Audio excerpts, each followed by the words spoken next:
Welcome to another Apollo Papyrus episode. I am Aaron Apollo Camp. For this episode, I interviewed someone who is the author of the narrative nonfiction book Walking the Path and intends to hike the Appalachian Trail next year. His name is Keith McNally, and here's my interview with Keith. Dr. Keith McNally, welcome to Apollo Papyrus. Well, thank you so much. It's good to be here, and I'm excited to have this conversation.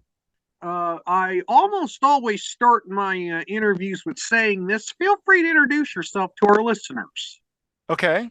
My name is Dr. Keith McNally. As you just said, I am the author of Walking the Path, A Leader's Journey. I also host several different conversations. Many people call them podcasts, but I like to keep it clean. The Question Guy podcast, Coach's Corner, and the Envision Speakers series. I also have conversations around suicide prevention and awareness. And I also have another playlist on YouTube called Conversations for those who want to get a bit more, how should we call it? Vulnerable and open and willing to become comfortable having deep-rooted conversations. You've written a book titled Walking the Path, and without spoiling too much of your book, is it a fiction or nonfiction book, and what is it about? It is a fable wrapped in nonfiction context, and so it does talk about leadership from a non-academic perspective. This is a book really about personal transformation. It focuses on a story, a young man named John. So this is where the fable comes in. He lives in a very isolated community surrounded by mountains, and he is expected to take over his father's farm when he turns 18. He's being trained into leadership by his daddy, but he doesn't feel that that's his place in life. And he needs to go find that place where he feels comfortable, where he feels he can be himself. And so that forces him to make some very specific changes in his life in order to climb the mountain and escape his present reality and find the reality that he wants to belong into. Why did you choose a narrative nonfiction format, specifically what you call a nonfiction fable for Walking the Path? For this particular book, it was about getting in touch with people's feelings, their understanding of context, and really putting them into the story. So if this was more of a how-to or an academic book, I would have probably lost some of my readers. But because this puts a story element inside of the leadership journey, we are able to, or the reader, I should say, the reader is able to kind of step in and say, ooh, I can identify with what's going on with this person, or I can identify with the struggles that are going on with this person. And that makes it much more real and applicable for the reader. How long did it take you to write Walking the Path? This book was written in 2022, and it took me the entire year to write it. A little bit each day goes a long way. Okay, so you wrote it over basically one calendar year. I did. I certainly did. Written it, planned it, edited it, and published it all in 1 year. What were the easiest and hardest parts of writing your book? The easiest part was creating the story. So I do have that kind of creative nature in my head, but the hardest part was, how do I bring the story element and the leadership textual elements together so that the reader can understand what's going on? So I added context about what leadership is, how we approach it from a personal perspective, and then I wrap the story around those training elements. Okay, there's actually a question I want to ask you before I ask you the next question on this list of questions I've got written down. What is your best advice to someone who is considering writing a narrative nonfiction book, but have never written one before? Always go in with a couple of things in mind. And so the first thing you always have to do when writing a book, regardless of what you're writing about or how it's going to be structured, is who are you writing it to or who are you writing it for? Basically know your audience. So for this particular book, my audience was identified as young entrepreneurs, those people who are stepping into something new and don't really know quite how to go about that, either from a personal perspective or a professional perspective. How do I make the switch from being, a 9 to 5 employee, something I know I have to do to pay the bills, but how do I switch that into something more passionate that I'm passionate about? So for me, you have to recognize who you're writing it for.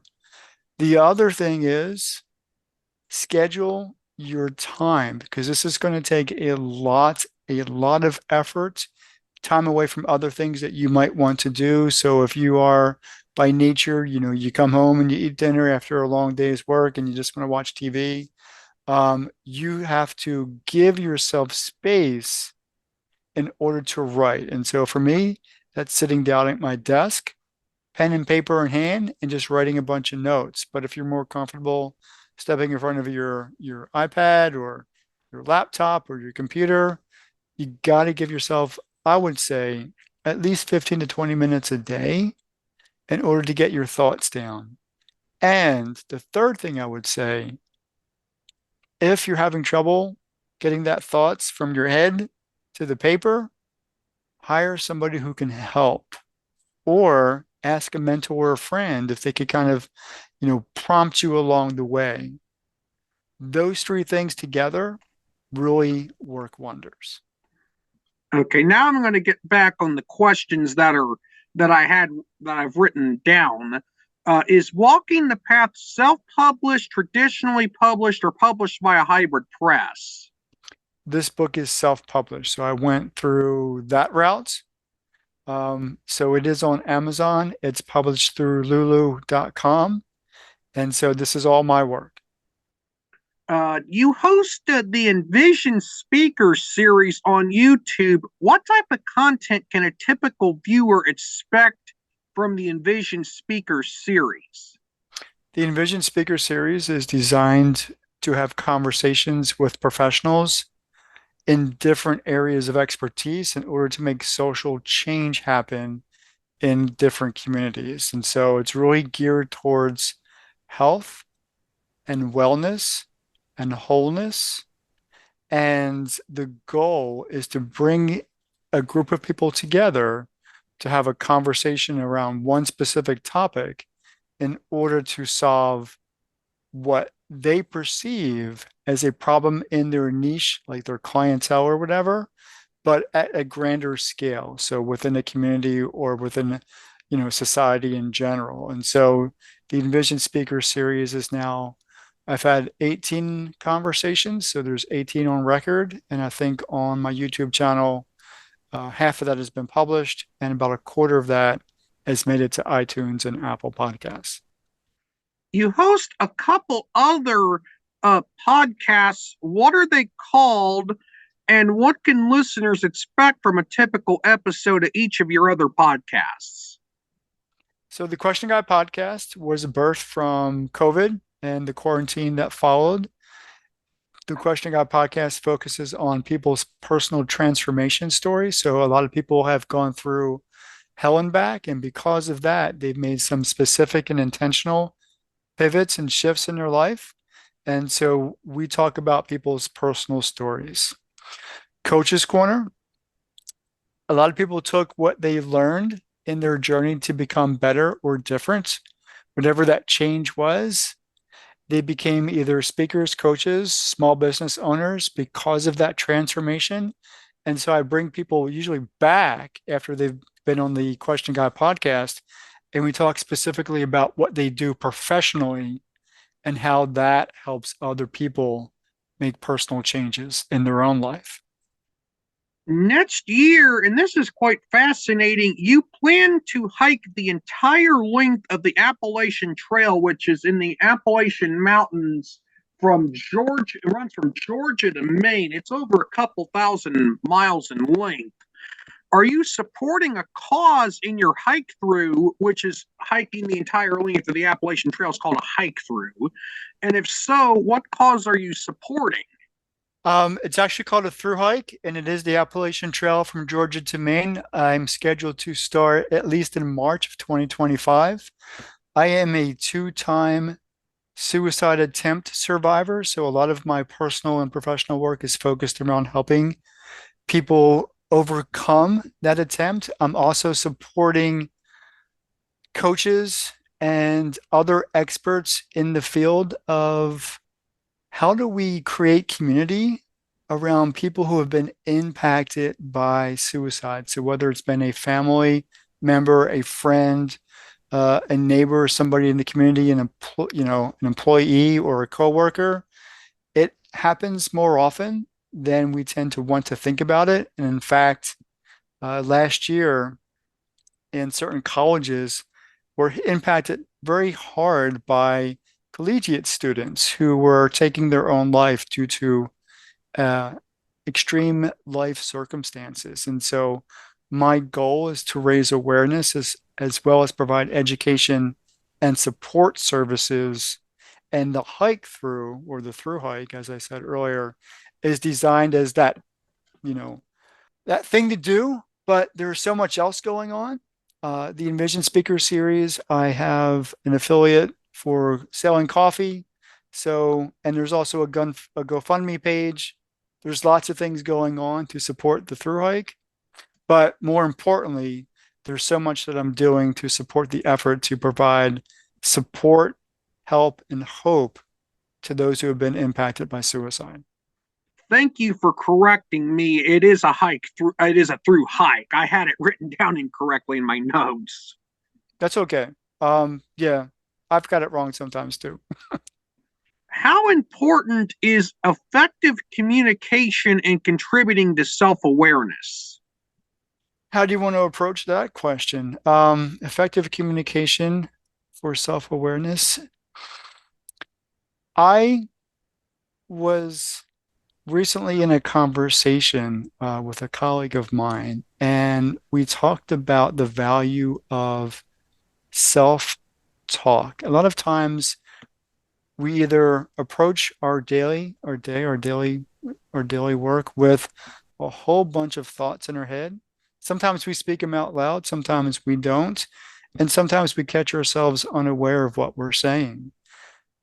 But a lot of times when we have these thoughts that we just let run wild, our brain really is in tune with what we need to know, what we need to appreciate, what we need to be grateful for, what we need to be thankful for, and a lot of times how we should approach or respond to a situation. And so I would suggest that when you get the opportunity, sit quietly, either at your desk or wherever you have a quiet place.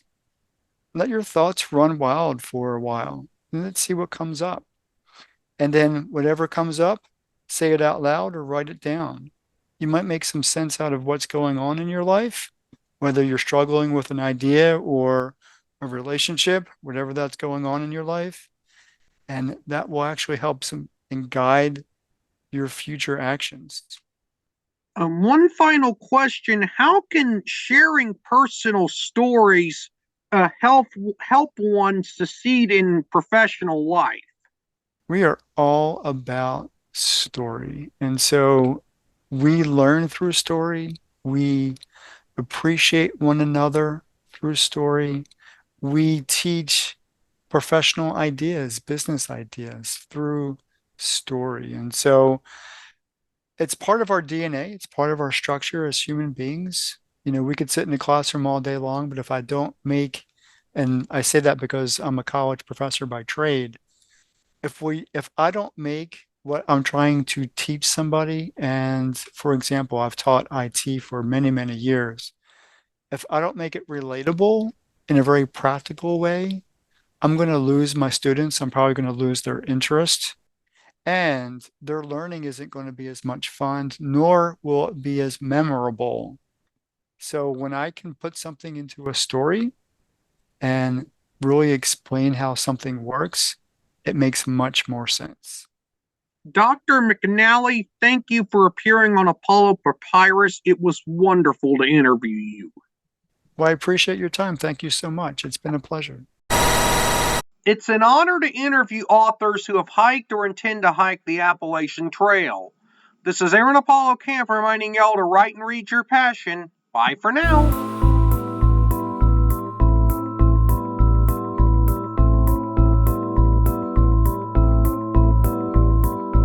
Remember to subscribe to the Apollo Papyrus YouTube channel at www.youtube.com/@Apollo Papyrus and the Apollo Papyrus Substack newsletter at apollopapyrus.substack.com. Y'all can visit the Apollo Papyrus website at campaaronapollo.wixsite.com/Apollo Papyrus and follow Apollo Papyrus on Threads, Instagram, Facebook, and Tumblr at Apollo Papyrus. Copyright 2024, Aaron Apollo Camp, all rights reserved. This podcast episode is intended for the private listening of our audience. Any reuse or retransmission of this episode without the express written consent of the podcast host is prohibited, except under fair use guidelines. Royalty-free music and sound effects obtained from https://www.zapsplat.com.